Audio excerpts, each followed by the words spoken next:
isu peraturan. Saya. Peraturan apa? Sebelum itu saya ingin merakamkan ucapan terima kasih kepada Tuan Speaker yang telah menyediakan tempat duduk dengan ciri-ciri keselamatan. Saya merujuk kepada aturan 36/12 yang berbunyi seperti berikut. Mana-mana ahli yang mengeluarkan kenyataan yang mengelirukan Dewan adalah disifatkan menghina majlis dan ahli itu boleh dirujuk kepada jawatankuasa hak dan kebebasan bagi kesalahan tersebut. Ya. Dalam perbahasan saya, salah satu isu yang telah saya bangkitkan untuk memerolehi jawapan daripada Kementerian Dalam Negeri adalah berkenaan dengan isu kematian adik, arwah adik anggota bomba. Sama ada sesiapa akan dituduh untuk kesalahan bunuh. Kemarin bila Yang Berhormat Menteri Dalam Negeri membuat penggulungan, walaupun pada asalnya beliau enggan menjawab soalan saya, tetapi apabila didesak oleh saya, beliau telah memberi jawapan bahawa kes itu akan disiasat semula dan suspek-suspek akan dituduh untuk kesalahan 143 di bawah kanun keseksaan. Now, Tuan Speaker sebagai seorang pengamal undang-undang sedia maklum bahawa kesalahan membunuh adalah kesalahan di bawah Seksyen 302 Kanun Keseksaan. Kesalahan 143 adalah kesalahan merusuh. So, ia tidak menjawab soalan saya, tetapi Yang Berhormat di sebelah sana mungkin tak faham, mereka pakat bertepuk saja. Soalan saya adalah, siapakah yang akan dituduh untuk kesalahan membunuh di bawah Seksyen 302? Dan Yang Berhormat Menteri juga telah menjawab. Mungkin Yang Berhormat Kota Baru ada di sini boleh, sebagai seorang pengamal undang-undang, boleh memberi penjelasan. Adalah kes inquest itu akan dibuka semula. Nah, itu tidak menjawab soalan-soalan yang dibangkitkan oleh saya. Dan saya memang keliru dengan jawapan yang diberikan, dan hari ini surat khabar mewar-warkan 12 suspek akan dituduh dan sebagainya, tapi ia bukanlah untuk kesalahan di bawah Seksyen 302. Jadi kenyataan yang dibuat oleh Menteri Dalam Negeri itu adalah tak betul dan tak menjawab soalan saya. Ini adalah perkara serius yang melibatkan nyawa seorang.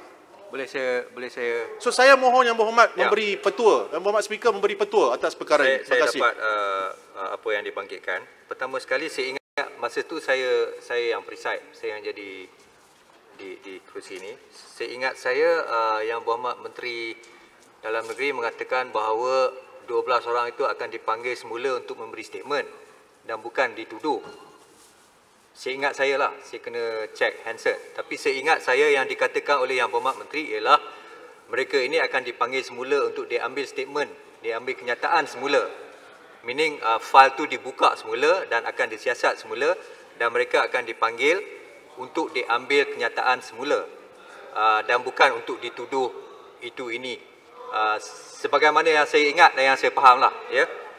Walau bagaimanapun, mengikut peraturan 36/12, kalau hendak dibangkitkan soal pengeliruan Dewan, maka Yang Berhormat perlulah merujuk beliau kepada Jawatankuasa Hak dan Kebebasan, maka perlu satu usul lah mengenai perkara itu. Yang Berhormat Speaker, saya cuma merujuk itu adalah perkara kedua. Ya. Tapi cuma sebelum ini, bila kita menjadi kerajaan, bila sesuatu jawapan diberikan oleh seorang menteri, Yang Berhormat di sebelah sana akan datang balik ke Dewan dan akan membuat bantahan. Kononnya bahawa jawapan itu tidak menjawab kepada persoalan yang dibangkitkan. Itu boleh ditulis kepada saya sebagai speaker dan tunjuk bagaimana benda itu mengelirukan, dan usul boleh dikemukakan untuk diambil tindakan melalui Jawatankuasa Hak dan Kebebasan. Baik, saya ambil maklum Tuan Speaker, tapi saya cuma merayu supaya bila memberi jawapan itu,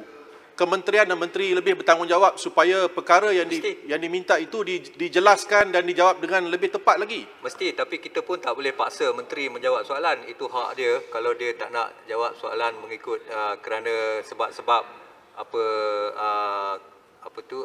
kepentingan awam sebagainya, beliau boleh di dalam standing order untuk tidak menjawab. Tapi seingat saya semalam, Yang Berhormat Menteri menjawab, dan jawapannya ialah fail itu akan dibuka semula dan mereka-mereka yang telah dipanggil dahulu, 12 orang itu akan dipanggil semula untuk diambil kenyataan semula. Itu yang saya ingat yang beliau jawab. Tuan Speaker, itu juga adalah tidak betul. Tuan Speaker, Itu juga adalah tidak betul.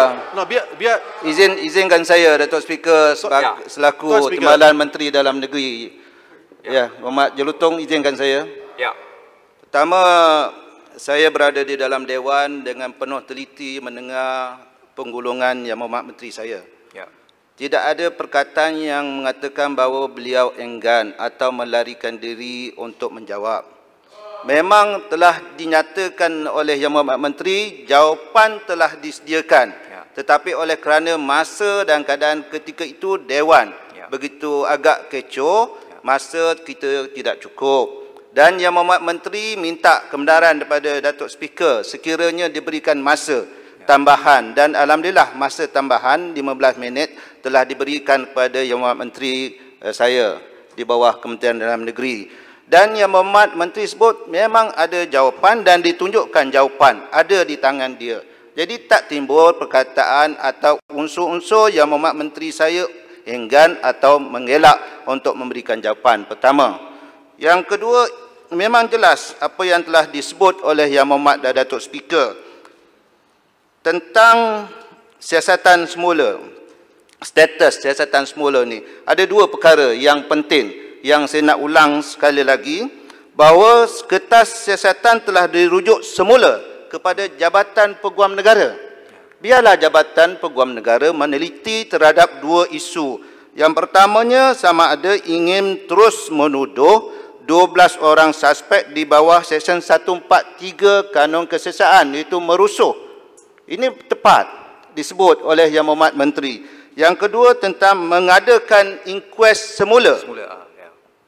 Kalau ini dipersetujui oleh Jabatan Peguam Negara, kita akan teruskan. Sebab itu kementerian mencadangkan saja terhadap dua isu yang telah dijelaskan oleh Yang Berhormat Menteri. Saya ingat ini cukuplah Yang Berhormat Datuk Speaker untuk saya jelaskan. Terima kasih.